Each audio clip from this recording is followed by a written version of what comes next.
کہہ دو کہ اگر تم مرنے یا مارے جانے سے بھاگتے ہو تو بھاگنا تم کو فائدہ نہیں دے گا، اور اس صورت میں تم بہت ہی کم فائدہ اٹھاؤ گے۔ کہہ دو کہ اگر اللہ تمہارے ساتھ برائی کا ارادہ کرے تو کون تم کو اس سے بچا سکتا ہے، یا اگر تم پر مہربانی کرنا چاہے تو کون اس کو ہٹا سکتا ہے۔ اور یہ لوگ اللہ کے سوا کسی کو نہ اپنا دوست پائیں گے اور نہ مددگار۔ اللہ تم میں سے ان لوگوں کو بھی جانتا ہے جو لوگوں کو منع کرتے ہیں اور اپنے بھائیوں سے کہتے ہیں کہ ہمارے پاس چلے آؤ، اور وہ لڑائی میں نہیں آتے مگر کم، یہ اس لیے کہ تم سے بخل کرتے ہیں۔ پھر جب ڈر کا وقت آئے تو تم ان کو دیکھو کہ تمہاری طرف دیکھ رہے ہیں، اور ان کی آنکھیں اسی طرح پھر رہی ہیں جیسے کسی کو موت سے غشی آ رہی ہو۔ پھر جب خوف جاتا رہے تو تیز تیز زبانوں کے ساتھ تمہارے بارے میں باتیں کریں اور مال میں بخل کریں۔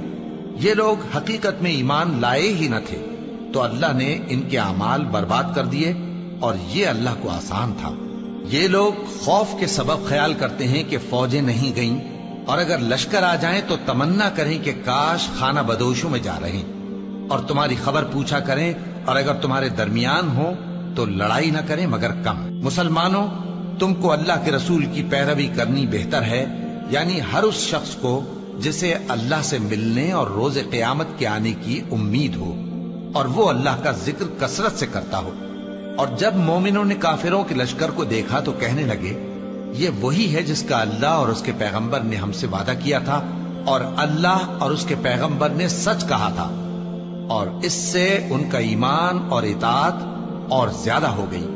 مومنوں میں کتنے ہی ایسے شخص ہیں کہ جو اقرار انہوں نے اللہ سے کیا تھا اس کو سچ کر دکھایا۔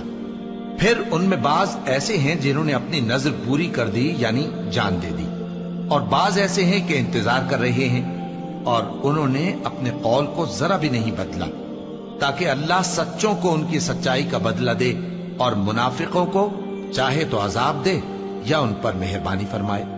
بے شک اللہ بخشنے والا ہے، مہربان ہے۔ اور جو کافر تھے ان کو اللہ نے پھیر دیا، وہ اپنے غصے میں بھرے ہوئے تھے، کچھ بھلائی حاصل نہ کر سکے،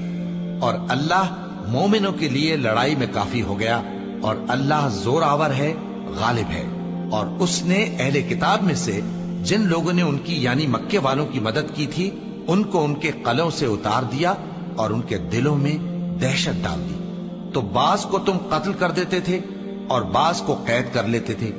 اور ان کی زمین اور ان کے گھروں اور ان کے مال کا اور اس زمین کا جس میں تم نے پاؤں بھی نہیں رکھا تھا اس نے تم کو وارث بنا دیا، اور اللہ ہر چیز پر قدرت رکھتا ہے۔ اے پیغمبر، اپنی بیویوں سے کہہ دو کہ اگر تم دنیا کی زندگی اور اس کی زینت و آرائش چاہتی ہو تو آؤ میں تمہیں کچھ مال دوں اور اچھی طرح سے رخصت کر دوں، اور اگر تم اللہ اور اس کے پیغمبر اور عاقبت کے گھر یعنی بہشت کی طلبگار ہو تو تم میں جو نیکوکار ہیں ان کے لیے اللہ نے اجر عظیم تیار کر رکھا ہے۔